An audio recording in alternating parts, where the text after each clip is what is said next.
Welcome to Hem Sharma classes.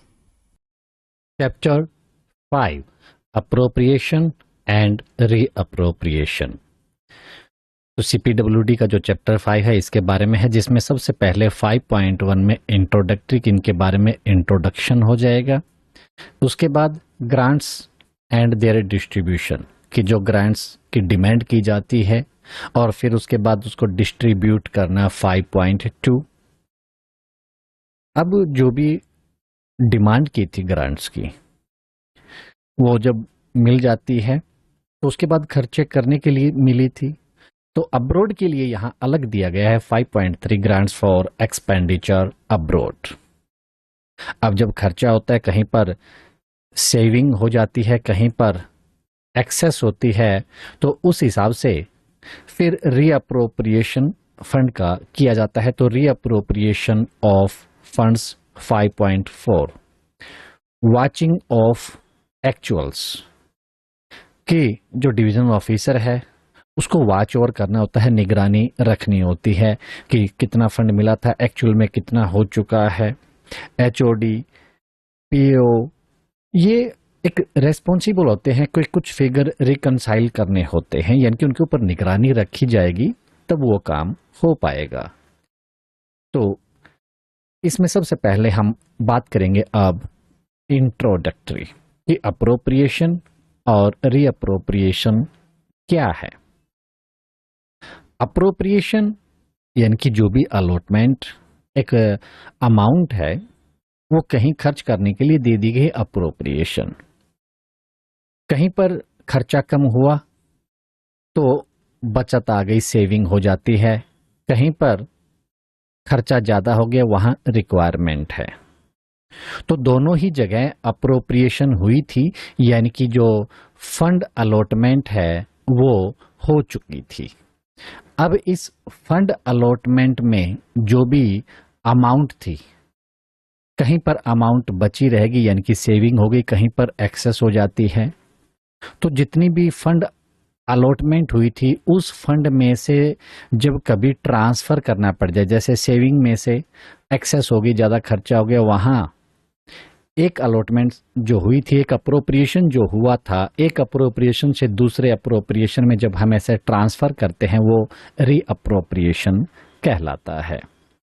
तो 5.1.1 जो है कि नॉर्मल, सबसे पहले तो मान लीजिए जो बात कर रहे थे कि गवर्नमेंट का कोई भी जो वर्क या कहीं किसी ऑब्जेक्ट के लिए जो स्पेसिफिक अमाउंट अलोकेट करना या अलॉट की जाती है, जैसा कि डिटेल्ड जो डिमांड फॉर ग्रांट है उसी में हमने मांग की थी, और वो उसी फाइनेंशियल ईयर में ही ऑपरेटिव होती है, क्योंकि जो भी डिमांड मांगते हैं वो उसी फाइनेंशियल ईयर में ही काम करेगी।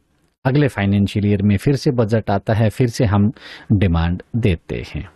अब जो भी खर्चा किया जाता है, क्योंकि डिमांड किस लिए की, हमने खर्च करना है, और खर्च करने के लिए एक्सपेंडिचर के लिए क्या चीज होनी जरूरी है। सबसे पहली बात, एक तो सैंक्शन होगा तभी खर्च कर पाएंगे, और स्पेशल या जनरल ऑर्डर जो भी कंपिटेंट अथॉरिटी है उसके द्वारा होंगे कि ये खर्चा करने के लिए ऑथराइज हैं, तो वो सैंक्शन प्राप्त होनी जरूरी है।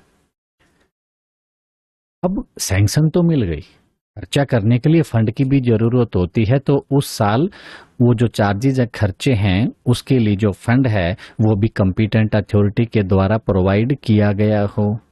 और तीसरी बात है कि जो भी खर्चा है, जो रिलीवेंट प्रोविजंस हैं कॉन्स्टिट्यूशन में दिए गए हैं, फाइनेंशियल रूल, रेगुलेशंस, ऑर्डर्स जो कि कंपिटेंट अथॉरिटी के द्वारा इशू किए गए हैं, उन सब का पालन करके, तो खर्चे के लिए ये 3 कंडीशन दी गई हैं कि एक्सपेंडिचर तभी किया जा सकता है जब ये सारी कंडीशंस पूरी हो गई हों, यानी कि सैंक्शन हो, फंड प्रोविजन हो, और जो रूल्स और कॉन्स्टिट्यूशन की कंप्लायंस हो।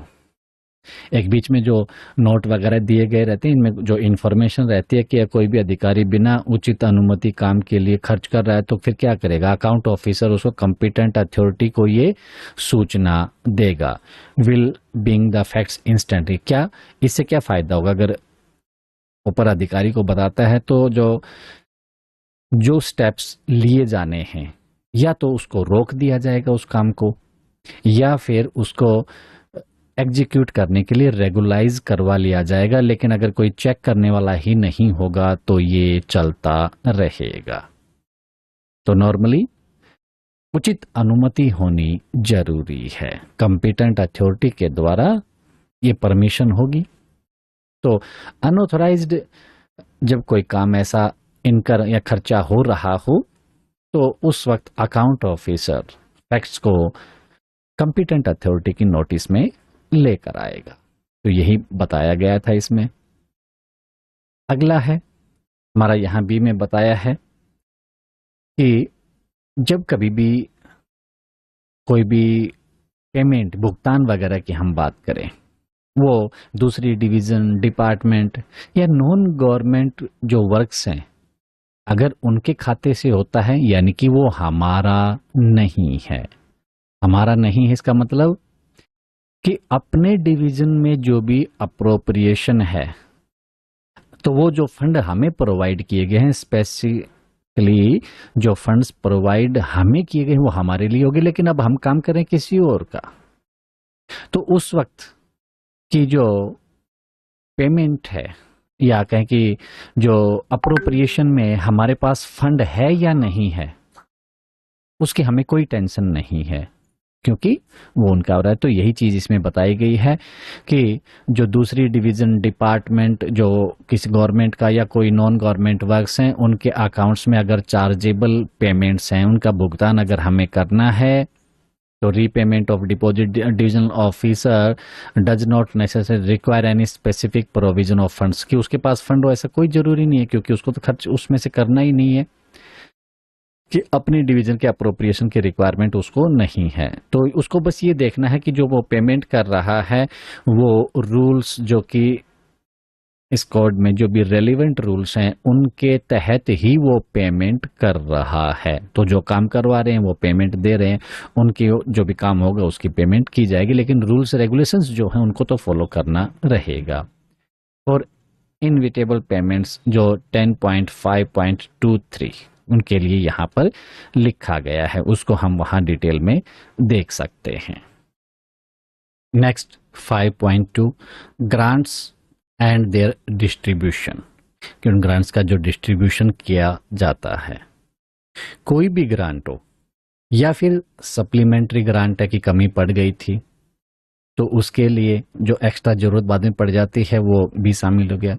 तो जो भी खर्चा हो रहा है वो किसी एक या एक से अधिक मेजर हेड का हो सकता है या किसी एक मेजर हेड के सेक्शन का हो सकता है। तो इस पर्पज के लिए जो फाइनेंशियल कंट्रोल हो, तो जो भी ग्रांट अलॉट की जाती है हर एक मेजर हेड को, उसको प्राइमरी यूनिट्स ऑफ अप्रोप्रिएशन में बांट दिया जाता है। SOE या ऑब्जेक्ट कोड जो हैं उनमें जो बांटा गया है। तो इस प्रकार क्या है कि जो भी मेजर हेड है, उसके बाद सब मेजर हेड हो सकता है, माइनर हेड, फिर लास्ट में ऐसे छोटी छोटी यूनिट्स में बांट दिया जाता है और जो फंड अलॉट किया जाता है वो पर्टिकुलर इन छोटी छोटी यूनिट्स में जो प्राइमरी यूनिट ऑफ अप्रोप्रिएशन है इनमें बांटा जाता है। जैसे कि आपका रिपेयर का है, मेंटेनेंस का है,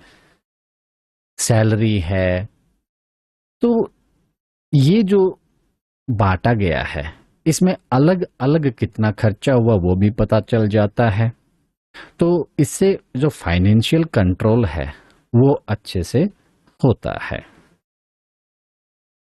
5.22 forms of accounts, main division of accounts, कि हमारे जो कॉन्स्टिट्यूशन में जो प्रोविजन है उसमें हमारे पास ये 3 यानी कि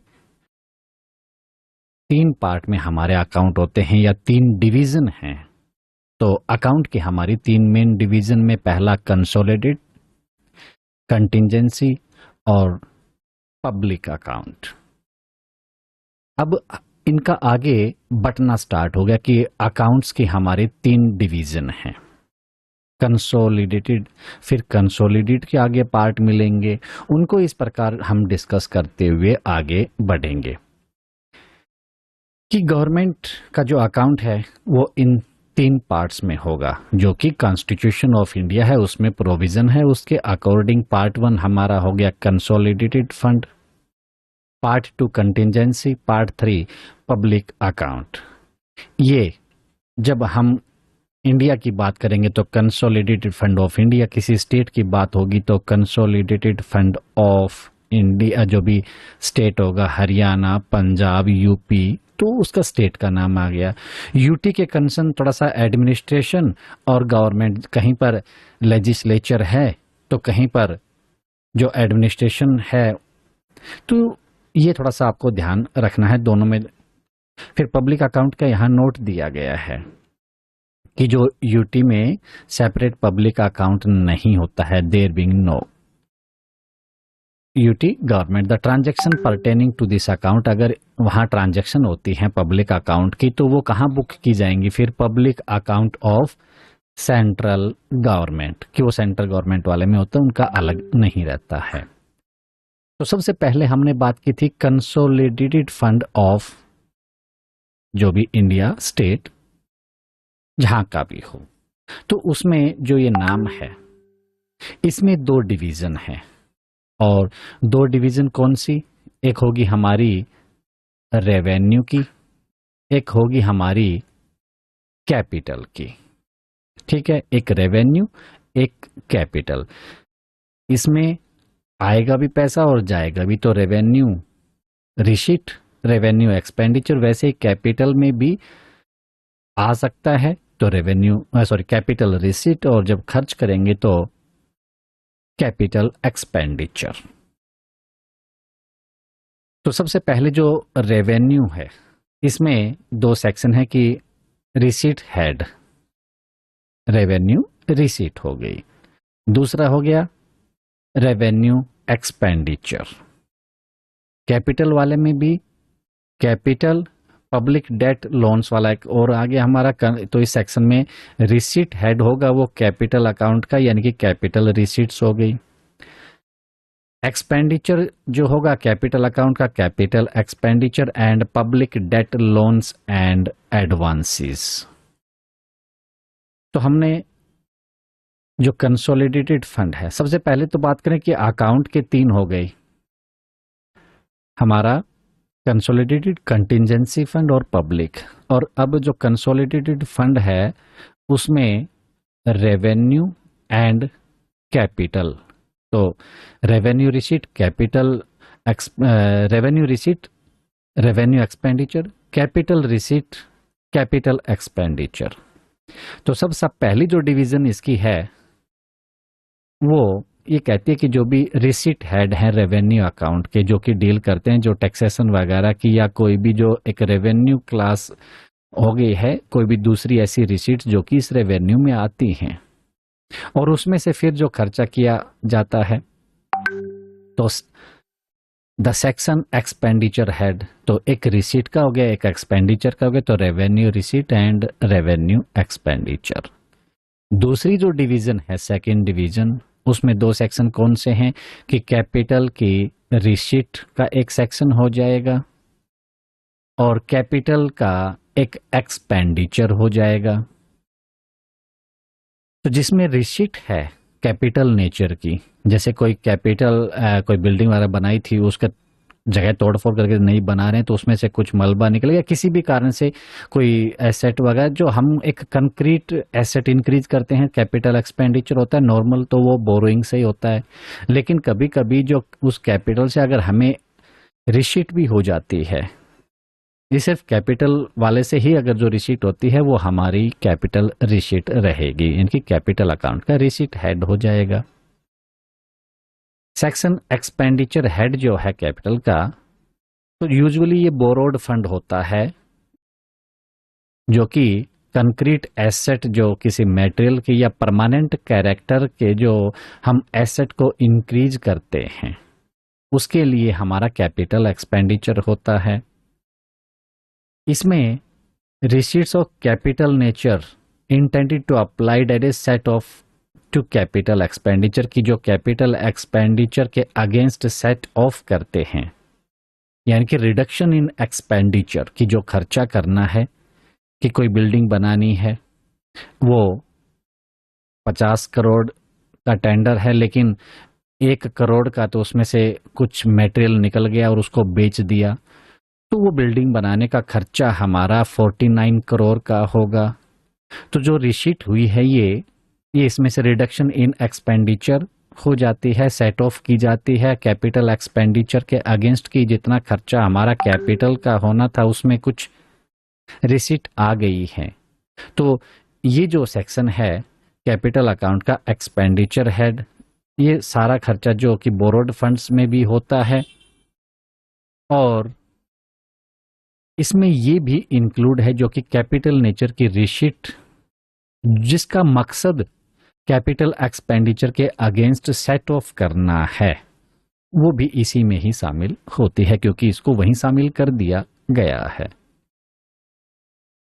public debt loans and advances, जब लोन्स रेज किए जाते हैं या गवर्नमेंट के द्वारा उसकी रीपेमेंट होती है, वो इंटरनल डेट या एक्सटर्नल डेट हो सकता है, सेंट्रल गवर्नमेंट का लोन्स एंड एडवांस जो गवर्नमेंट के द्वारा, और फिर उसकी जो रिकवरीज की जो ट्रांजैक्शंस होती हैं, और दूसरी कोई भी ऐसे जैसे जब कोई रिक्वायरमेंट आ गई तो कंसोलिडेटेड फंड से अमाउंट देनी पड़ी कंटिंजेंसी में।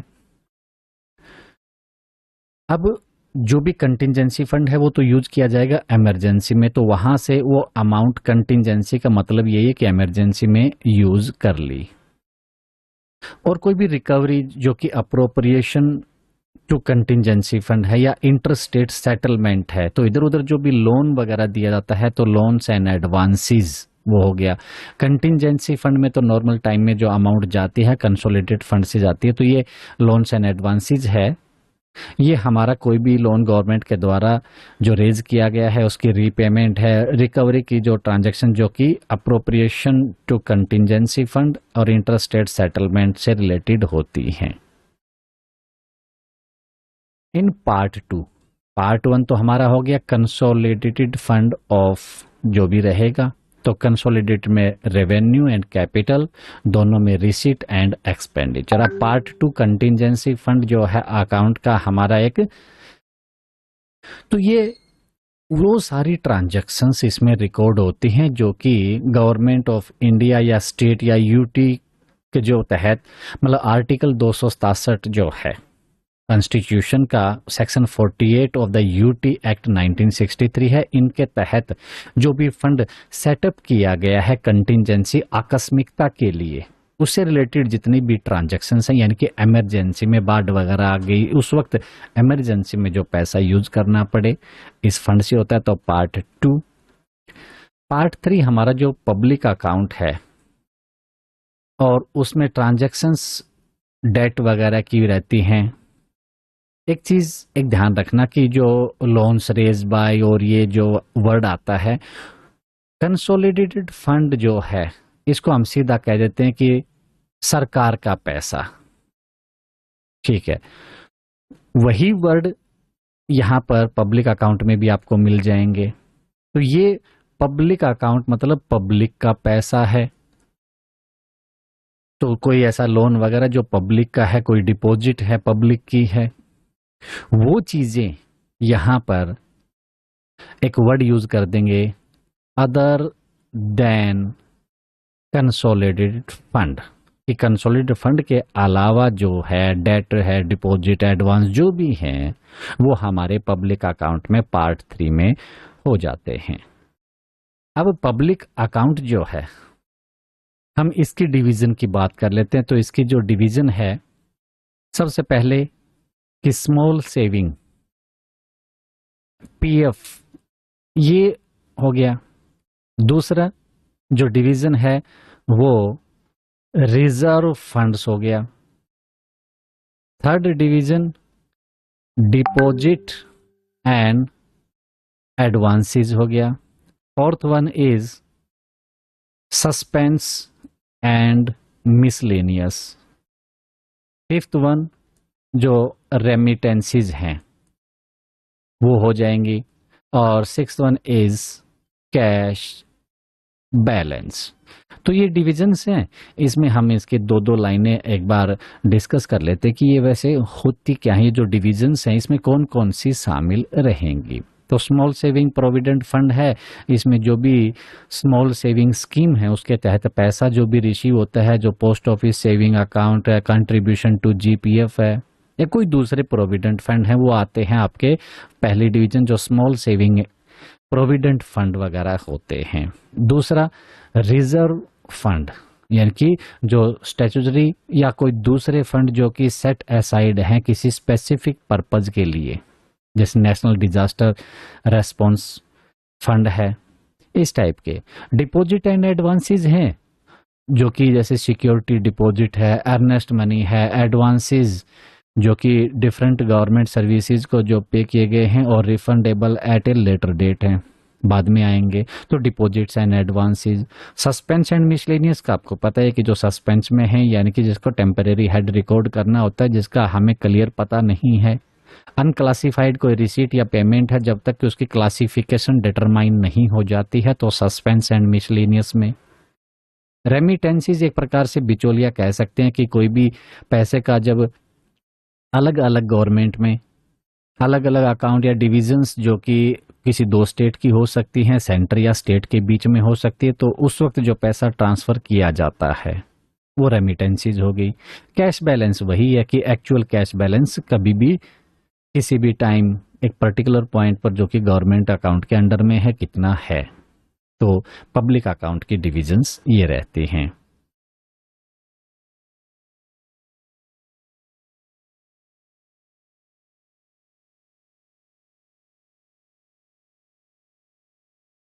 फाइव पॉइंट 2.3 यानी कि सेक्टर्स एंड सब सेक्टर्स ऑफ द अकाउंट, कि अकाउंट को हमने फिर सेक्टर और सब सेक्टर में बांटा हुआ है। तो सेक्टर और सब सेक्टर ये चीज क्या है उसको भी देखेंगे। कि फिलहाल देखते हैं कि यहाँ पर जो लिखा है कि जो भी डिविजन्स हैं, सेक्शंस हैं कंसोलिडेटेड फंड के, जो कि ऊपर रेफर अभी डिस्कस कर रहे थे, तो जितनी भी ट्रांजैक्शंस हैं वो सेक्टर्स में ग्रुप की जाती हैं, जैसे कि जनरल सर्विसेज, सोशल सर्विसेज और economic services, under which specific function और सर्विसेज शैल बी ग्रुप्ड। यानी कि एक प्रकार से कहें तो सर्विसेज के हिसाब से उनको अलग अलग कर दिया, कोई सोशल सर्विस है, कोई इकोनॉमिक की है, कोई जनरल है। और ये जो तीन सेक्टर हैं, कुछ केसेस में इसको सब डिवाइड किया गया है आगे, यानी कि सब सेक्टर में है, जैसे फिस्कल वगैरह का आगे और एडमिनिस्ट्रेटिव का बांट दिया। तो ऐसे अलग अलग भी सब सेक्टर हो जाते हैं, सभी में नहीं, मैं आपको दिखाएंगे अभी। तो सेक्टर और सब सेक्टर फिर आगे सब डिवाइड हो जाते हैं major head of the account, यानी कि सबसे पहले सेक्टर, फिर सेक्टर का छोटा किया सब सेक्टर, उसके बाद major head, sub major head, minor head, इस प्रकार आगे ये बढ़ते चले जाते हैं। तो पहले यहां पर जो ये सेक्टर और सब सेक्टर है उसको देख लेते हैं कि जैसे जनरल सर्विसेज की बात कर रहे थे, अदर नॉन टैक्स रेजिम में जनरल सर्विसेज यानी कि कौन कौन सी हैं, पीएससी है, पुलिस है, jail, supplies and disposal, stationery printing, public works, other administrative services, ये सारी जनरल सर्विसेज हैं। तो एक सेक्टर हो गया हमारा ये। अब सेक्टर के सब सेक्टर भी अगर देखें तो आपका जनरल सर्विसेज, सोशल सर्विसेज, इनमें देखिए ये जनरल सर्विसेज हम बात कर रहे थे, ये तो है सेक्टर। इसमें organ of state, fiscal services, तो यहां पर other fiscal services, collection of taxes on commodities and service, तो सेक्टर एंड सब सेक्टर में। उसके बाद फिर ये मेजर हेड, पर्टिकुलर हम उस पेज पर जाएंगे तो इसी मेजर हेड में अगर किसी का सब मेजर हेड है तो वो भी, उसके बाद माइनर हेड। तो इस प्रकार क्लासिफाई किया गया है अकाउंट्स को यहाँ पर, और डिस्टिंग्विश किया गया है। एक अल्फाबेटिक जो है लेटर वो यहाँ पर यूज किया गया है, जैसे अल्फाबेटिकल यूज कर लेते हैं तो ये डिफरेंट डिस्टिंग्विश करने के लिए हो गया है। फिर पार्ट 2 जो कंटिंजेंसी का है, इसमें तो एक ही सिंगल मेजर हेड है और जितनी भी ट्रांजैक्शंस हैं वो जो कंटिंजेंसी की हैं वो यहाँ रिकॉर्ड की जाती हैं, तो इसमें तो कोई इश्यू है ही नहीं। लेकिन जो पब्लिक अकाउंट हमारा जो पार्ट 3 था, उसकी ट्रांजैक्शंस हैं वो बी सेक्टर और सब सेक्टर में ग्रुप की गई हैं और आगे उसको मेजर हेड जो अकाउंट के हैं उसमें डिवाइड किया गया है। तो सेक्टर सब सेक्टर हैं, उनको एक अल्फाबेट का जो लेटर है उससे डिस्टिंग्विश किया गया है। तो यहाँ पर जो हमने देखा, इकोनॉमिक सर्विस में crop husbandry, animal husbandry, dairy development, fisheries, ये इकोनॉमिक सर्विसेज में आते हैं।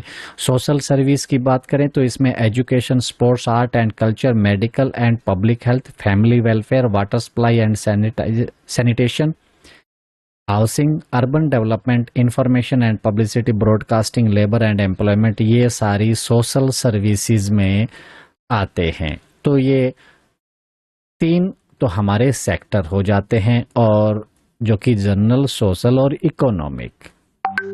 इन तीनों सेक्टर के फिर बाद में सब सेक्टर, उसके बाद आपका major head, sub major head, minor head, फिर लास्ट में जाते जाते जो प्राइमरी यूनिट ऑफ अप्रोप्रिएशन आ जाती है। तो यहाँ बहुत सारे यहाँ सब डिवीजन आपको मिल जाते हैं।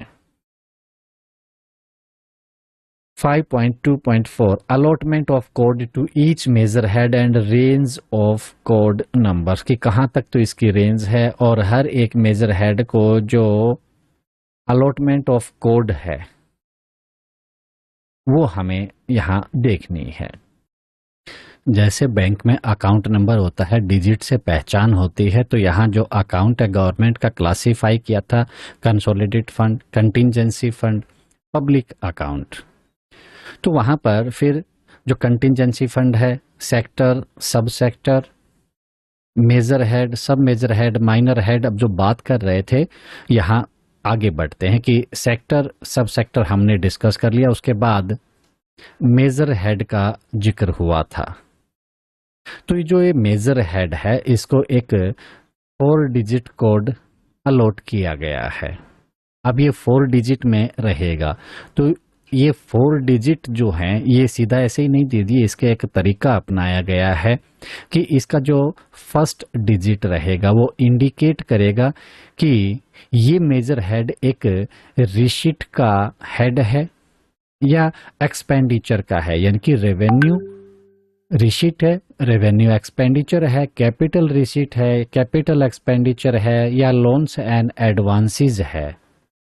वो क्लियर पता चल जाएगा। ये पहला डिजिट ही बताएगा कि ये किससे रिलेटेड है। अब कैसे पता चलेगा कि सबसे पहले हम बात करते हैं 0 एंड 1, जिसका ये स्टार्टिंग 0 एंड 1 है, वो हमारे होंगे रेवेन्यू रिसीट। इसके बाद 2 एंड 3 ये हमारे होंगे रेवेन्यू एक्सपेंडिचर।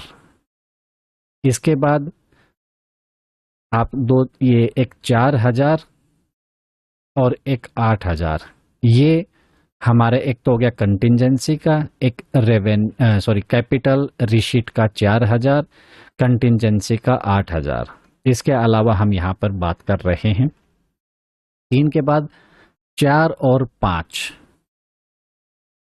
ये हमारे कैपिटल एक्सपेंडिचर, कैपिटल रिसीट का हमने बात कर लिया, 4000 हो गया।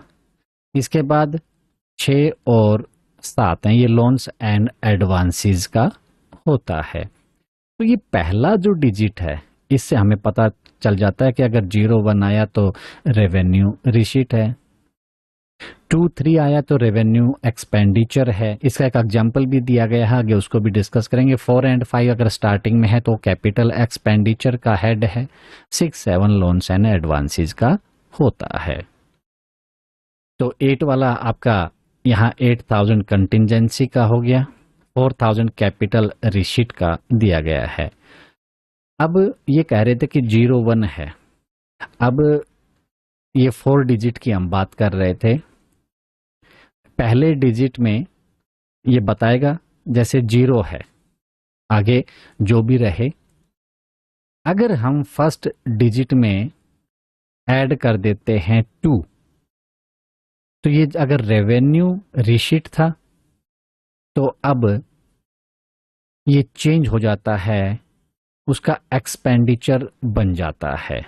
जो भी हेड रहा होगा उसके 3 जो डिजिट हैं वो सेम रहेंगे, पहला अब 2 हो गया, तो 2 और 3 तो रेवेन्यू एक्सपेंडिचर ही था, तो रेवेन्यू रिसीट से रेवेन्यू एक्सपेंडिचर। फिर अगर इसमें 2 ऐड कर देंगे तो 2 ऐड करने के बाद इसमें ऐसे बदलाव आ जाता है, जो कि कोरस्पॉन्डिंग हमारा जो उसके कोई रेवेन्यू रिसीट थी उसमें फर्स्ट डिजिट में +2 कर दिया तो रेवेन्यू एक्सपेंडिचर हो जाएगा, उसके बाद और +2 कर दिया तो कैपिटल एक्सपेंडिचर हो जाएगा, फिर +2 करेंगे तो ये एग्जाम्पल जो दिया गया है, और ऐड करेंगे 2 तो फिर आगे लोन्स एंड एडवांसेस का चला गया।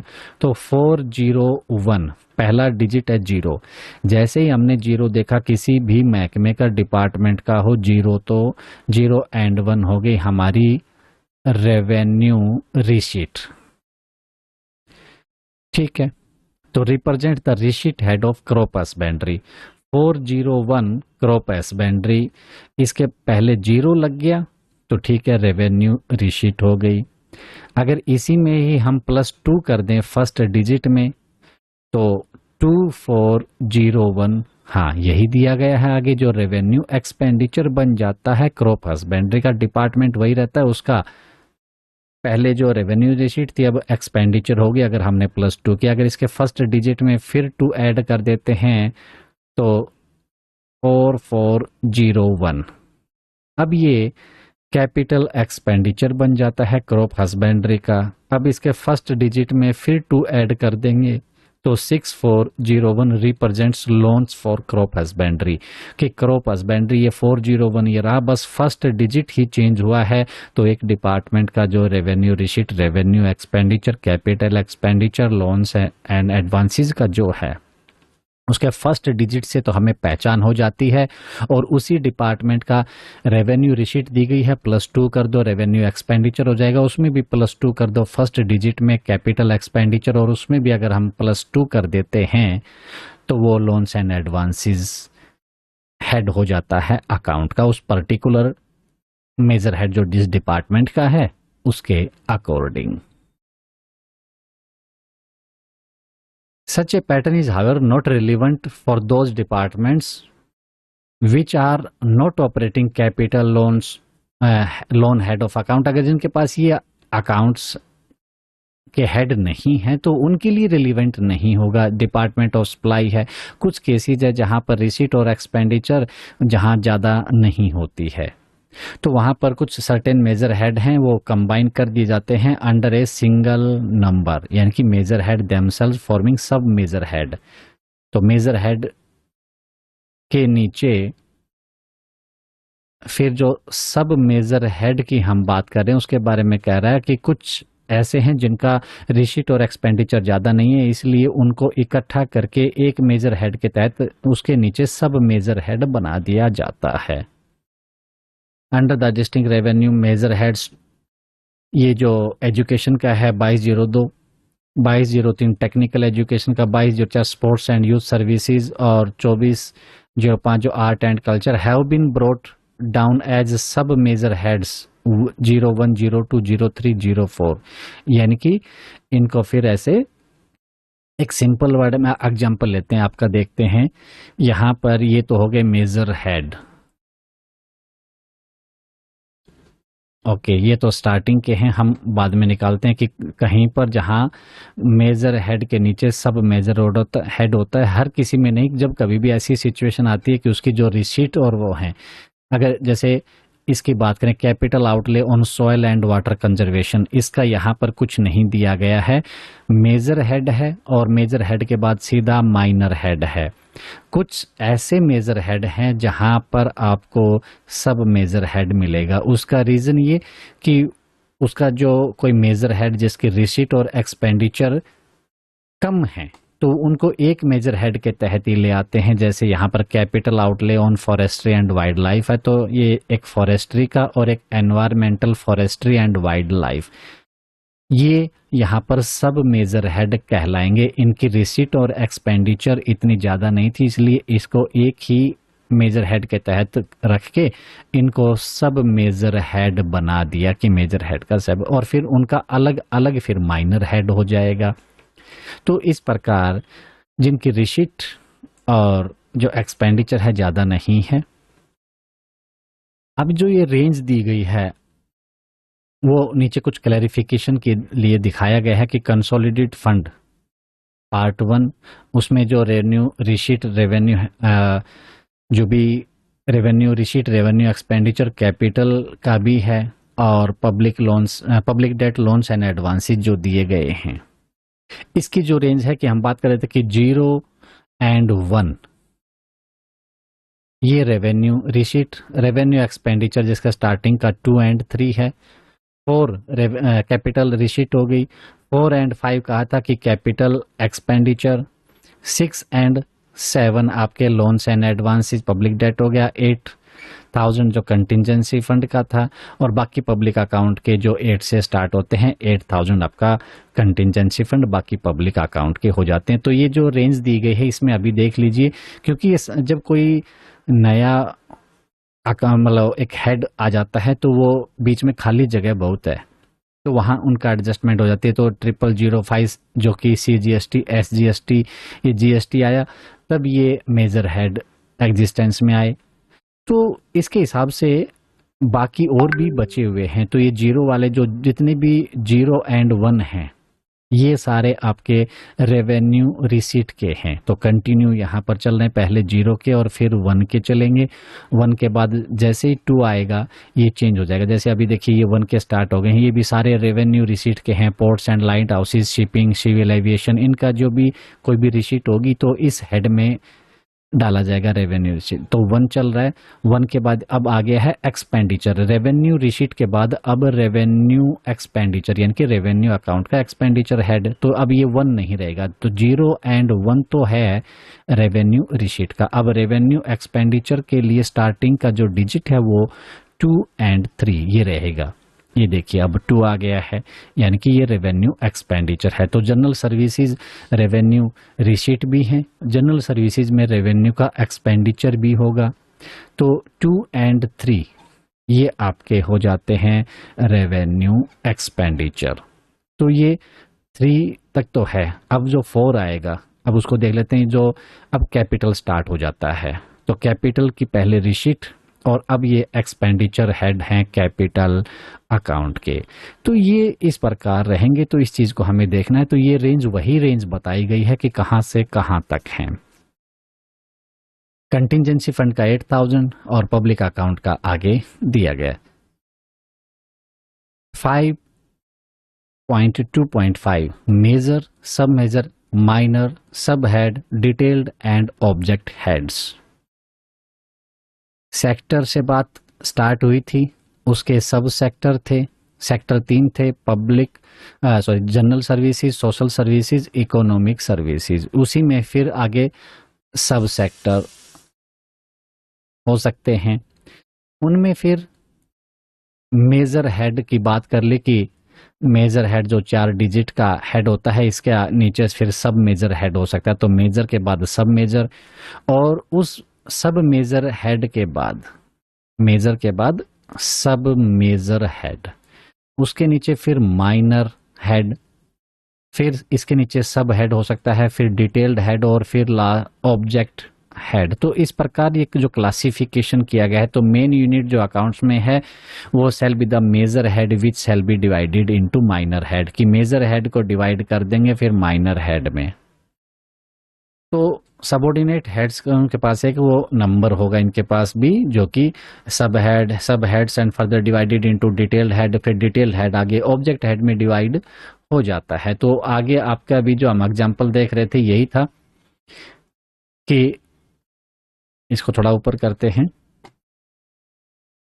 4406 हो गया हमारा मेजर हेड, फिर 01 हो गया सब मेजर हेड, माइनर हेड। तो इस प्रकार आगे डिवीजन होता जा रहा है। यही तो क्लासिफिकेशन जो है इसका मतलब है, जो कि समझाया गया है। Further divided into object heads. Sometimes major heads may be divided into sub major heads. अभी आपने देखा before their further division into minor head की major head और माइनर हेड के बीच में सब मेजर हेड भी हो सकता है। तो sectors, major heads, minor heads, sub heads, detailed head, object head together constitute a 6-tier arrangement of the classification structure of government accounts. Major head, sub major head जो account के हैं, जो कि कंसोलिडेटेड फंड में generally correspond करते हैं, वो एक फंक्शन को बताते हैं कि उसका काम के सब फंक्शन क्या है गवर्नमेंट का। जैसे एजुकेशन की बात की तो 2202 एजुकेशन का जिक्र आ गया कि उसका फंक्शन क्या है। तो डिफरेंट सर्विसेज जैसे क्रॉप हस्बेंड्री है, defence services, public works offices, buildings, other buildings and general etcetera, जो कि गवर्नमेंट को वो सबॉर्डिनेट जो सबॉर्डिनेट हेड कुछ भी जो उसकी आइडेंटिटी, उसके जो भी पहचान कहें कि किसी भी डिपार्टमेंट का, वो उसका फंक्शन बताता है। जो टीयर हैं, ये इस टीयर के में ही ये चीज बताई गई है। मेनली हमारा जो मकसद है कि ये बताने का कि जो भी मेजर हेड, माइनर हेड हैं, तो जैसे मेजर हेड आ गया वो एक फंक्शन बता देगा कि ये कौन सा डिपार्टमेंट है। उसके बाद फिर आ जाता है माइनर हेड। तो जिस मेजर हेड के तहत नीचे वो माइनर हेड है, तो माइनर हेड के प्रोग्राम को आइडेंटिफाई करते हैं उस माइनर हेड से, जो कि उस फंक्शन के ऑब्जेक्टिव को पूरा करता है। मेजर हेड हो गया फंक्शन, माइनर हेड हो गया प्रोग्राम, यानी कि उस फंक्शन के ऑब्जेक्टिव को पूरा कर देता है। तो प्रोग्राम कई स्कीम या एक्टिविटीज से मिलकर बनता है, यानी कि माइनर हेड, उसमें कई स्कीम एक्टिविटी होती हैं। फिर जो सब हेड यानी कि डिटेल्ड हेड स्कीम्स जो हैं, तो स्कीम्स या एक्टिविटीज के कंपोनेंट होते हैं ये सब हेड। और खासकर नॉन डेवलपमेंट या फिर एडमिनिस्ट्रेटिव जो खर्चे होते हैं, सब हेड ऑर्गेनाइजेशन या विभिन्न जो भी अलग अलग एडमिनिस्ट्रेशन की विंग हैं, उनको भी दर्शा सकते हैं। ये अलग अलग इस प्रकार हो सकता है। तो a detailed head is now termed as sub scheme. तो डिटेल्ड हेड है वो सब स्कीम, सब स्कीम। फिर ऑब्जेक्ट कोड, जो ऑब्जेक्ट हेड है वो लास्ट में आ जाता है। तो ऑब्जेक्ट हेड है वो यूनिट ऑफ अप्रोप्रिएशन है। तो primary unit of appropriation, secondary unit of appropriation, तो ये ऑब्जेक्ट हेड होते हैं। तो मुख्य रूप से एक्सपेंडिचर के जो आइटमाइज्ड जो कंट्रोल करना होता है, उसके लिए कंसोलिडेटेड फंड में आने वाले अकाउंट्स के लिए ना फिर ऑब्जेक्ट हेड हैं। ये बताते हैं कि एक्सपेंडिचर है वो किस वस्तु या सर्विस के लिए हुआ है। जैसे कि सैलरी के लिए हुआ है, ऑफिस एक्सपेंस के लिए हुआ है, तो ये ऑब्जेक्ट हेड होते हैं जो कि लास्ट में रहते हैं। गारंटी नेड, लोन्स, इन्वेस्टमेंट, तो जो भी कहीं पर भी कोई खर्चा हुआ है, रिकॉर्ड हो जाता है, दर्ज हो जाता है, तो इससे primary itemised control over expenditure होता है कि सैलरी में कितना हुआ, ऑफिस एक्सपेंडिचर में कितना हुआ है, एंड मैनी मोर, और बहुत सारे हैं कि जो कि rule 8 of delegation of financial power rules 1978 जो कि टाइम टू टाइम अमेंड होता है, उसमें जो लिखे गए हैं उसके हिसाब से और भी बहुत हैं।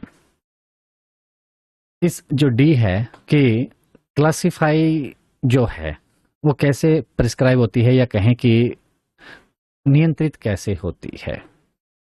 तो गवर्नमेंट अकाउंट्स में जो ये क्लासिफिकेशन हम बात कर रहे थे कि major, sub major, minor head, और उसका एक जो ऑर्डर है वो प्रेसिडेंट द्वारा जो भी कैग की सलाह पर ही निर्धारित किया जाता है।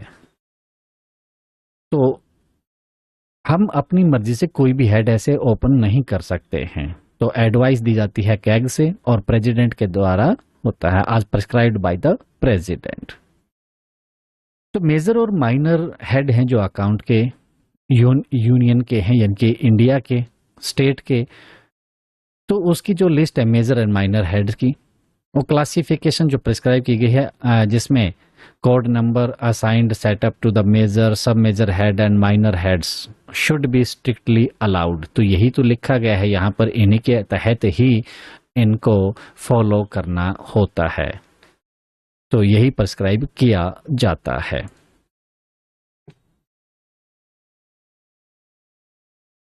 नेक्स्ट है classification of expenditure as charged और as voted.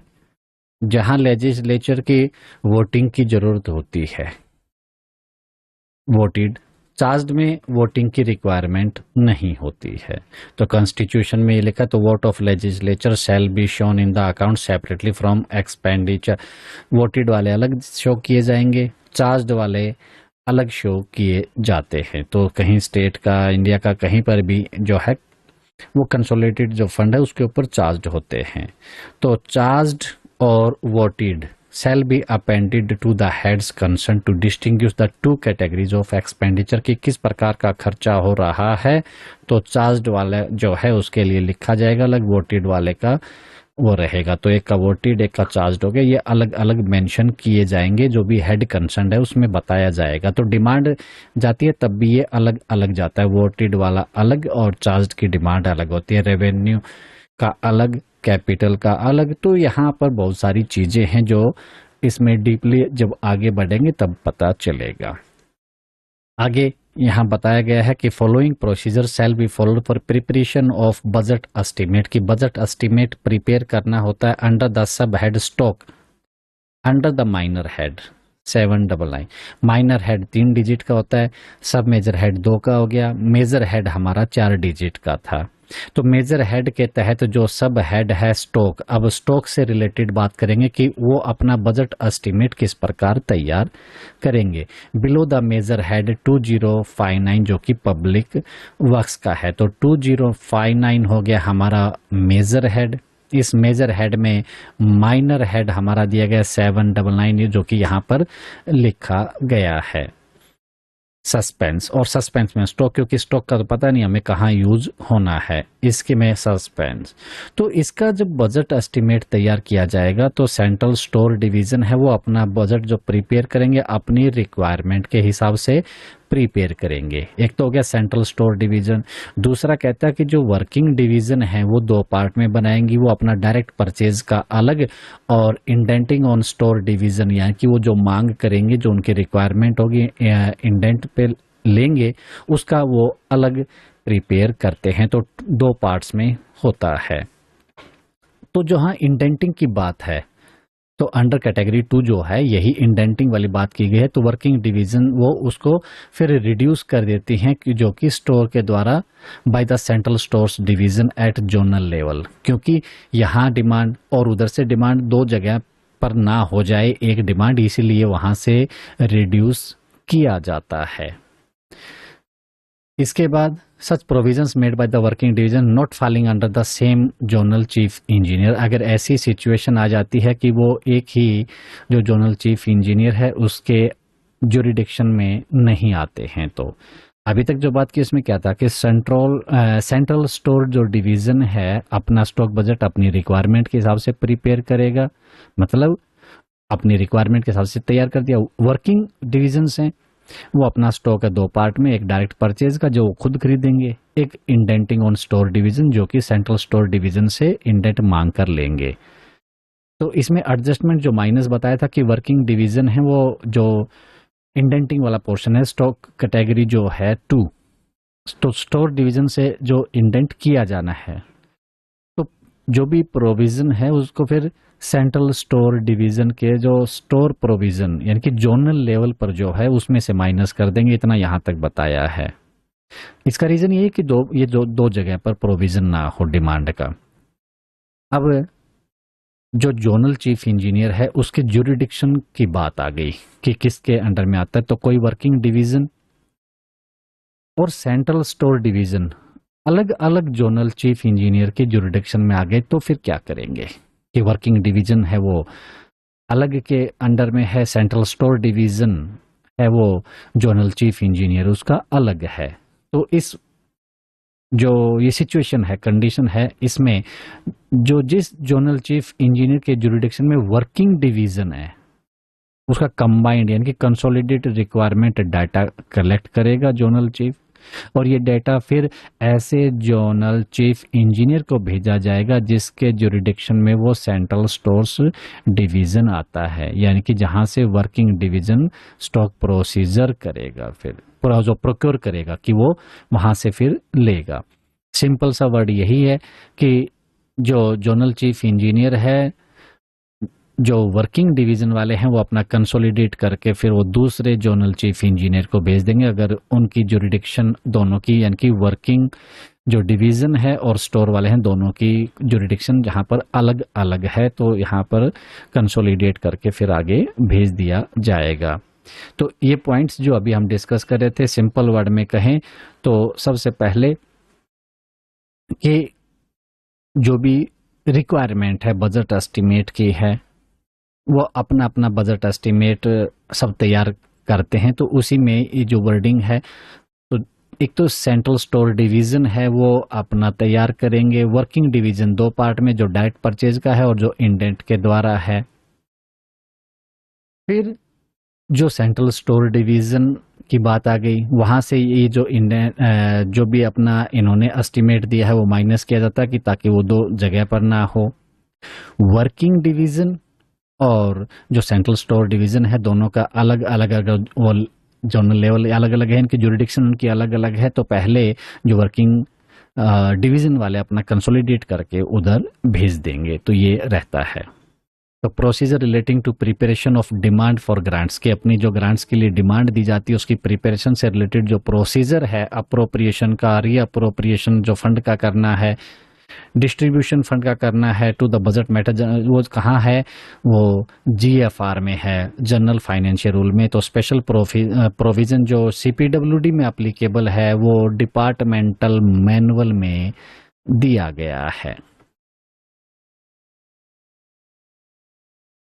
5.3 grants for expenditure abroad, यानी कि फॉरेन ट्रांजैक्शंस की अकाउंटिंग कैसे होती है। तो जब भी गवर्नमेंट या डिपार्टमेंट का कोई भी जो भी ट्रांजैक्शन है, खर्चा हो या रिसीट हो, और वो विदेश में जैसे कि एम्बेसी का, हाई कमीशन जो, तो ये अगर ऐसा खर्चा होता है तो उसे प्रॉपर अकाउंटिंग जो क्लासिफिकेशन के साथ में ही फिर रिकॉर्ड की जाएगी। इसका मतलब ये हुआ कि जो फॉरेन ट्रांजैक्शन है उसको उसी प्रकार major head, relevant, minor head, sub head, detailed head, object head, एक जो तरीका है उसी प्रकार एक सीक्वेंस है उसी में हम करेंगे, जैसे कि इंडिया में होने वाला खर्चे के लिए, ट्रांजैक्शंस के लिए हम करते हैं। अब कोई भी जो रिसीट को हम हैंडल करते हैं उसकी क्या प्रोसेस है। अगर कोई रिसीट जैसे आई तो इंडियन हाई कमीशन या एम्बेसी के अकाउंट्स में होती है, तो रिसीट है वो पे and accounts office, minister of external affairs की देखरेख में होती है। मिनिस्ट्रीज ऑफ एक्सटर्नल अफेयर्स का पीएओ, पे एंड अकाउंट्स ऑफिसर, यह सभी रिसीट्स जो भी संबंधित डिपार्टमेंट के कंसर्न्ड पीओ के पास भेज देता है, वो जिसकी थी। तो एक्सटर्नल अफेयर्स का तो रोल हो गया क्योंकि विदेश की बात की जा रही है। तो वो डिपार्टमेंट का जो पीओ है वो रिसीट को रिलीवेंट माइनर हेड के तहत फिर प्रेस्क्राइब्ड जो अकाउंटिंग हेड है, मेजर, माइनर एटसेट्रा, जहां है वो बुक कर देता है। यानी कि एक तरीका अपनाया गया, वहां से होते हुए फिर जहां लास्ट में उसको जाना है वो प्रॉपर हेड में उसकी फिर अकाउंटिंग हो जाती है। तो जो भी खर्चा वगैरह है, तो estimate of departmental payments abroad with the abolition of the average rate of exchange, ये 5.3.2 में जो दिया गया है कि डिपार्टमेंटल पेमेंट्स जो अब्रॉड की हैं, एक्सचेंज रेट एंड अकाउंटिंग का बारे में कहता कि 1 अप्रैल जो 1974 से एवरेज रेट ऑफ एक्सचेंज की जो है वो व्यवस्था खत्म कर दी गई है। अब जब भी कोई डिपार्टमेंट का फॉरेन पेमेंट बजट किया जाता है तो उसके लिए कंपोजिट रेट ऑफ एक्सचेंज इस्तेमाल किया जाता है।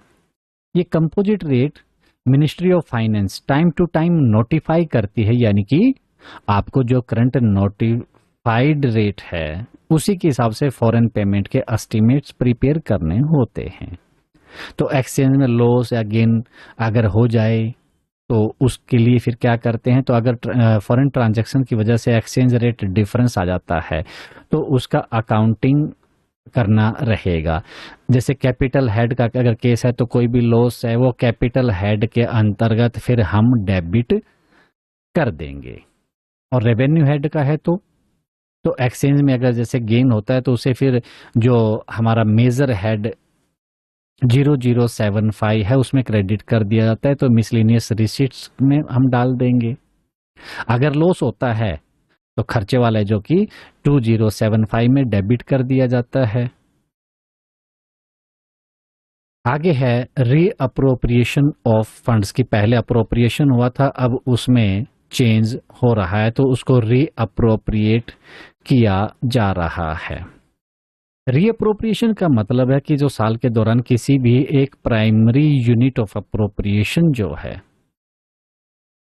जो कि ऑब्जेक्ट जो हेड था उससे एक से हटाकर ट्रांसफर करके उसी ग्रांट या मतलब के अप्रोप्रिएशन की दूसरी प्राइमरी यूनिट में ट्रांसफर कर देना। अब हर एक लेवल पर रीअप्रोप्रिएशन की जो भी पावर्स हैं वो अलग अलग हैं कि कौन कहाँ तक उसको रीअप्रोप्रिएट कर सकता है। फाइनेंस का जो भी रोल है, क्योंकि जो भी पावर्स जिसको दी गई हैं वो उसी दायरे में ही कर सकता है। ट्रांसफर यानी कि जो फंड शिफ्ट किया जा रहा है, कॉम्पिटेंट अथॉरिटी जैसे कि एचओडी होगा, मिनिस्ट्री वगैरह जो भी हैं उनके द्वारा सैंक्शन किया जा सकता है, लेकिन ये प्रोसेस ना हर साल का वो जो फाइनेंशियल ईयर खत्म होता है उससे पहले ही कंप्लीट करनी होती है, क्योंकि उसी फाइनेंशियल ईयर में ही रीअप्रोप्रिएशन हो सकता है। तो कुछ चीजों का ध्यान रखना होता है रीअप्रोप्रिएशन करते समय, जैसे कि यहाँ जो ऊपर बताया गया है कि जो रूल्स हैं, delegation of financial power rules 1978 का जिक्र किया गया है, उसका जो रूल 10 है उसकी कंडीशंस और जो फाइनेंस मिनिस्ट्री के जो इश्यूड जनरल जो स्पेसिफिक इंस्ट्रक्शंस दी गई हैं उनको फॉलो करना जरूरी है। रीअप्रोप्रिएशन सिर्फ तब की जा सकती है जब ये पक्का हो जाए कि स्ट्रांगली हम कह सकते हैं कि एंटिसिपेट कर सकते हैं कि इस यूनिट से जहां से हम पैसा हटा रहे हैं यानी कि सेविंग को ले रहे हैं वहां पूरा पैसा खर्च नहीं होगा और यहाँ पर सेविंग पॉसिबल है, उस सेविंग को हम वहां से शिफ्ट करके ले जाते हैं। तो ये नहीं कि सब कुछ ऐसे ही हाँ आया और कर लिया उसको, तो कुछ स्ट्रिक्टली प्रोहिबिशन भी है कि पूरे फंड को एक यूनिट से शिफ्ट इसलिए ट्रांसफर कर दिया जाए कि बाद में फाइनेंशियल ईयर में जैसे ही और यूनिट से सेविंग आ जाएगी तो इस अमाउंट को हम पहले वाले में वापस में फिर ट्रांसफर कर लेंगे। ये नहीं है कि अपना मतलब निकालने के लिए एक बार ट्रांसफर कर दिया फिर वापस फिर लेकर आ जाएंगे। ये स्ट्रिक्टली प्रोहिबिटेड है। जब रियल में उसमें सेविंग हो उधर से जाएगी और ये ऐसे बार बार शिफ्टिंग ट्रांसफर नहीं होगा। All cases involving saving more than rupees 10 lakhs for the plan heads relating to a ministry as a whole would shall be referred to the Ministry of Finance for a decision giving detailed jurisdiction support of the proposal। तो मैंने इसमें क्या बताया कि किसी भी reappropriation proposal में जो प्लान हेड स्कीम प्रोजेक्ट का जो भी कंटेक्ट में कुछ जो सेविंग है वो 10 लाख से ज्यादा है तो उस पूरी मिनिस्ट्री यानी कि डिपार्टमेंट के लिए ये केस है, ये डायरेक्ट मिनिस्ट्री ऑफ फाइनेंस के पास भेजना पड़ेगा। एक दायरा दे दिया, एक लिमिट दे दी, तो मिनिस्ट्री ऑफ फाइनेंस को भेजे जाने वाले जो प्रपोजल है उसमें फुल डिटेल्ड जस्टिफिकेशन होगी, प्रॉपर रीजन होंगे, एक्सप्लेनेशन होगी और जो रेलिवेंट डेटा है वो तो अटैच करना ही पड़ेगा। और बिना फाइनेंस मिनिस्टर अप्रूवल ऐसे हाई वैल्यू प्लान जो हेड हैं वो फंड ट्रांसफर नहीं कर सकते। सरल भाषा में बात करें तो जो दायरा है दायरे तक ही अपना जो है काम करना है, उससे ज़्यादा सेविंग या इन्वॉल्वमेंट ज़्यादा की हो जाती है तो उस पर मिनिस्ट्री ऑफ फाइनेंस के रिटर्न अप्रूवल जरूरी होती है और डिटेल जस्टिफिकेशन देनी भी जरूरी होती है। अगला है हमारा 5.5 वाचिंग ऑफ एक्चुअल्स। तो मतलब वाचिंग मतलब उसकी निगरानी रखनी है। तो निगरानी क्या, पहले सबसे पहले तो डिविजनल ऑफिसर की जिम्मेदारी बता दी गई है। तो डिविजनल ऑफिसर का एक मतलब बहुत एक इम्पोर्टेंट, हम कहें कि बहुत महत्वपूर्ण एक फंक्शन है कि वो एक्सपेंडिचर के प्रोग्रेस पर कंटिन्यूस वो एक वाचिंग रखे, नजर रखे, क्योंकि वो लास्ट में जिम्मेदार तो वही है, रेस्पॉन्सिबल वही होगा कि डिवीजन का जो खर्च है यानी कि अलॉटमेंट जो बजट लिमिट्स के अंदर रहना चाहिए, ये उसकी जिम्मेदारी बनती है। और वो अपने आप को कीप हिमसेल्फ इन्फॉर्म, मतलब अपने आप को इन चीज़ों से पूरी अपडेट रहेगा कि अगर ऐसी कोई भी सरकमस्टांसिस हैं जो कि एक्सपेंडिचर की जो प्रोग्रेस को प्रभावित कर सकते हैं, तो अपने आप को अपडेट रखेगा तो उसे समय रहते एक्स्ट्रा फंड के लिए अप्लाई कर सके, या कोई भी जो संभावित कोई सेविंग है तो उसको सरेंडर कर सके। इसका मतलब कि फंड जो मैनेजमेंट स्मूथ रहे और बजट का मिसयूज या ओवर रन ना हो। फिर यहाँ बी में बताया कि जो डिपार्टमेंटल हेड और पे एंड अकाउंट्स ऑफिसर हैं उनकी भी जिम्मेदारी बनती है कि वो सिर्फ एक डिविजनल ऑफिसर की बात नहीं है। तो हेड ऑफ डिपार्टमेंट हो, पे एंड अकाउंट्स ऑफिसर, उनकी ज्वाइंटली एक रेस्पॉन्सिबिलिटी बनती है कि जो भी फिगर्स अकाउंट्स में मेंटेन किए गए हैं उनका रिकंसिलेशन हो। तो जो भी अकाउंट्स ऑफिसर की बुक में है, एचओडी की बुक में है, वो मैच होंगे। तो जैसे बैंक रिकंसिलेशन स्टेटमेंट तैयार होती है, यहाँ भी वो फिगर्स मैच किए जाते हैं। उनकी भी जिम्मेदारी बनती है कि जो भी जीएफआर में डिटेल्ड प्रोसीजर दिया गया उसके अकॉर्डिंग रिकंसाइल करेंगे monthly. The initial responsibility resting with the P and AO. जब अकाउंट्स कंपाइल हो जाते हैं ऑफ ए मंथ ओवर, तो पीए फर्निश करेगा हर एक डीडीओ को जिसमें चेक ड्रॉइंग डीडीओज हैं उनको भी शामिल किया गया है। तो extract from the expenditure control register, क्योंकि खर्चा होता है उसका रजिस्टर भी मेंटेन किया जाता है। या फिर जो कुछ सीट प्रिपेयर की जाती हैं खर्चे की, को ग्रांट्स में जितना भी खर्चा वो जो हो रहा है अलॉट किया गया था, ये सारी चीजें देखी जाती हैं कि अब जो भी खर्चा हो रहा है, यानी कि महीने का अकाउंट्स कंपाइल होने के बाद जो पीओ है, अब मंथली बात हो रही है क्योंकि महीने में कितना खर्च हो गया, तो जो डीडीओज वगैरह हैं जिनमें चेक ड्रॉइंग डीडीओ भी शामिल हो गए उन सबको भेज देगा पीओ। तो एक्सट्रैक्ट जो है वो कहाँ से आएगा? कंट्रोल रजिस्टर, जो एक्सपेंडिचर कंट्रोल रजिस्टर और कंपाइलेशन शीट से, जिसमें डीडीओ के अंडर आने वाले ग्रांट से जितने जुड़े खर्चे हैं उसकी क्लासिफिकेशन होती है कि किस किस हेड में ये खर्चा किया गया है। तो ये classification major, minor, detailed head जो भी होगा उसके हिसाब से क्लासिफिकेशन हो जाती है। और जो ये May to March should also contain progressive figures, कि मई से मार्च तक की जो स्टेटमेंट में प्रोग्रेसिव फिगर यानी कि एक्सपेंडिचर की ओवरऑल स्थिति जानकारी मिलने के लिए महीना दर महीना जो भी आंकड़ा बढ़ता है उसके साथ में रहेगा। 5.5.2 it will be found convenient in practice to adopt the plan indicated below. तो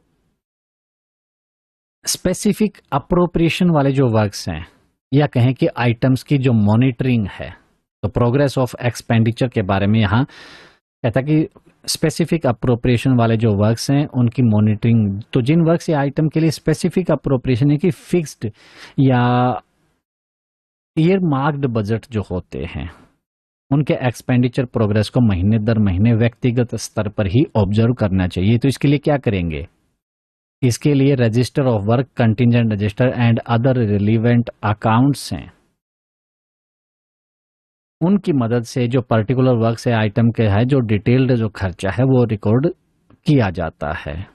बी में बताया कि लमसम अप्रोप्रिएशन के लिए मॉनिटरिंग मेथड क्या है, तो किस प्रकार इसको कैसे कंट्रोल या उसका रिकॉर्ड है, मॉनिटरिंग का बात करते हैं यहाँ पर, मॉनिटरिंग कैसे होगी। तो अगर डिविजनल ऑफिसर के पास लमसम अप्रोप्रिएशन है कि फिक्स अमाउंट जो किसी खास ऑब्जेक्ट के लिए, मिसलेनियस जो किसी काम के लिए जो छोड़ दी गई हो, तो उसे एक्सपेंडिचर की निगरानी किस प्रकार करनी होगी। तो वो निगरानी करने के लिए यहाँ पर बताया है, तो वॉच ओवर का है कि प्रोग्रेसिव एब्स्ट्रैक्ट मेंटेन किया जाएगा। एक तो हो गया प्रोग्रेसिव एब्स्ट्रैक्ट, इसमें महीने दर महीने जो भी खर्चा है उसकी जो अपडेटेड जो इंफॉर्मेशन है वो रहेगी, जिससे पता चलेगा कि फाइनेंशियल ईयर में अब तक कितना खर्च हो चुका है। फिर दूसरा रजिस्टर्स ऑफ जो ग्रांट्स हैं, या फिर कहें कि रीअप्रोप्रिएशन के जो रजिस्टर हैं, तो register showing the appropriations and reappropriation. तो जितना भी अप्रूव हुआ था अप्रोप्रिएशन या रीअप्रोप्रिएशन, एक ही फंड ट्रांसफर वाला, तो समय समय पर उसका रिकॉर्ड रहेगा। अब कुछ ऐसी जो लाइबिलिटीज की बात कर रहे हैं जो कि अनडिस्चार्ज्ड लाइबिलिटीज हैं, यहां उसमें बताया है इसकी वॉच ओवर कैसे करेंगे, निगरानी कैसे करेंगे। तो एक्सपेंडिचर की जो भी रिव्यू होता है, उसकी जो समीक्षा है, उसमें अनडिस्चार्ज्ड लाइबिलिटीज यानी कि जो लाइबिलिटीज पहले से बनी हुई हैं और अभी तक सेटल नहीं हुई हैं, वो अनडिस्चार्ज रह गई हैं, तो उनकी जो भूमिका है वो महत्वपूर्ण है, इंपॉर्टेंट पार्ट रहता है। फिर आगे नोट दे दिया गया है कि जो लाइबिलिटीज के जो भी प्रकार हैं, जो भी प्रभाव हैं, इनमें क्या है, 4 भागों में बांटती। सस्पेंस अकाउंट में एक आउटस्टैंडिंग लाइबिलिटी जो कि कॉन्ट्रैक्टर्स लेबर्स के खाते में बकाया है और वर्क्स की अमाउंट में सस्पेंस दिखाई गई है। दूसरी है रेगुलर सस्पेंस अकाउंट में आउटस्टैंडिंग लाइबिलिटी।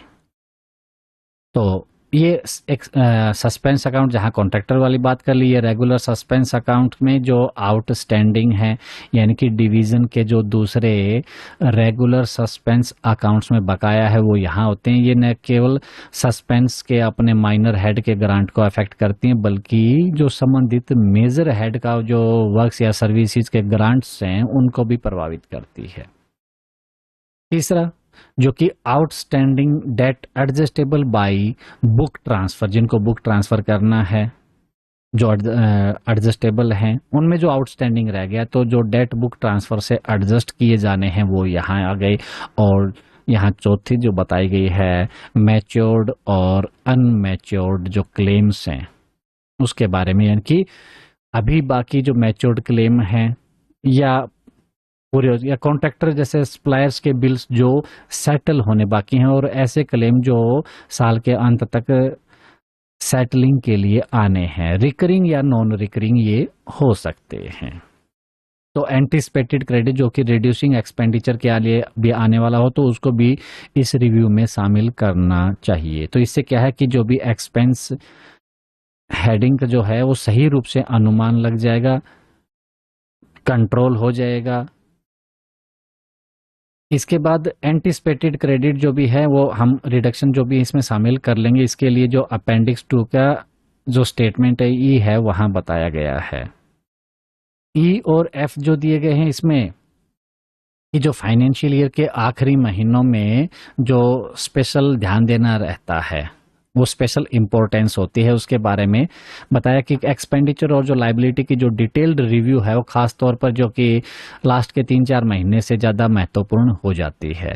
उसका रीज़न क्या है कि फंड यूटिलाइजेशन जो सेविंग या कोई रीअप्रोप्रिएशन के प्रपोजल बनते हैं उस वक्त, इसलिए ज़्यादा इंपॉर्टेंस रहती है। यदि ज़रूरत हो तो हर प्राइमरी और सेकेंडरी जो यूनिट ऑफ अप्रोप्रिएशन है उनकी फिर कलेक्टिव रिव्यू भी किया जा सकता है। तो इसके लिए एक suitable register of appropriation maintain किया जाता है, जो कि क्लॉज में ऊपर जो बी की सेकेंड थी उसमें बताया गया था, ऊपर हमने डिस्कस किया था। 5.5.3 की जितनी भी लाइबिलिटीज और जो एसेट हैं यहां उसके बारे में बताया है।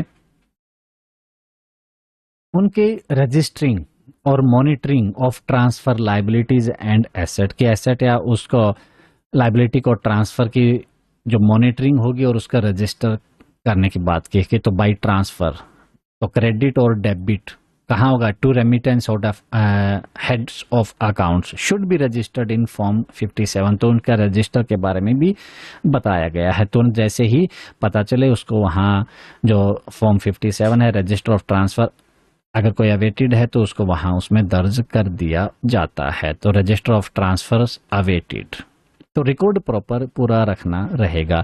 तो इस रजिस्टर में एंट्री करके ये सुनिश्चित किया जाता है कि कौन कौन से आइटम अभी एडजस्टमेंट के लिए पेंडिंग है और उनकी जो स्थिति है, उनका जो स्टेटस है, उसका पता किसी भी समय आसानी से फिर हम लगा सकते हैं।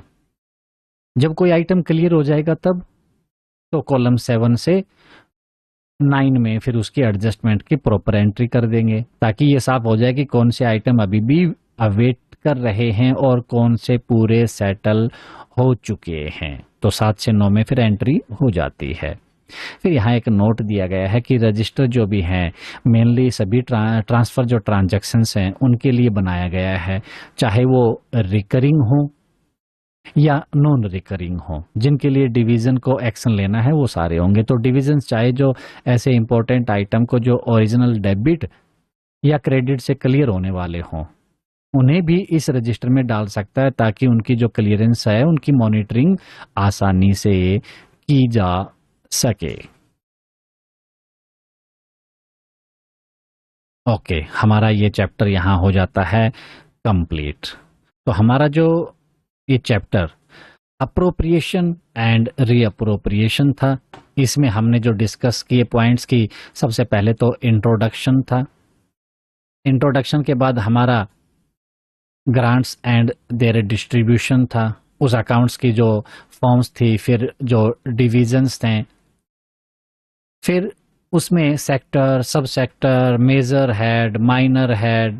तो ग्रांट्स ऑफ एक्सपेंडिचर अब्रोड, अगर बाहर खर्चा होता है कोई तो उसके ग्रांट का हम कैसे रिकॉर्ड क्या कुछ करते हैं। फंड के रीअप्रोप्रिएशन करना हो उसके बारे में भी डिस्कस किया। वाचिंग ऑफ एक्चुअल्स की निगरानी रखनी है, तो निगरानी जो रखी जाती है वो अलग अलग तरह के कामों के लिए भी यहाँ पर बता दी गई थी। तो यहाँ पर अलग अलग फंड के हिसाब से बताया है कि किस प्रकार निगरानी की जाएगी। तो ये ABC जो दिए गए हैं, वर्क जो लमसम अप्रोप्रिएशन वाला कोई है तो उसके ऊपर निगरानी कैसे रहेगी, कोई स्पेसिफिक अप्रोप्रिएशन वाला है तो निगरानी कैसे करनी है, कोई अनडिस्चार्ज लायबिलिटी है तो उनके ऊपर निगरानी कैसे करनी है, वॉच ओवर कैसे करना है। तो यही चीजें हैं जो इस चैप्टर में दी गई थी। समय दर समय पर हम एसएएस से रिलेटेड जो भी रूल्स, इंस्ट्रक्शंस या नोटिफिकेशंस आते हैं उनको डिस्कस करते रहते हैं।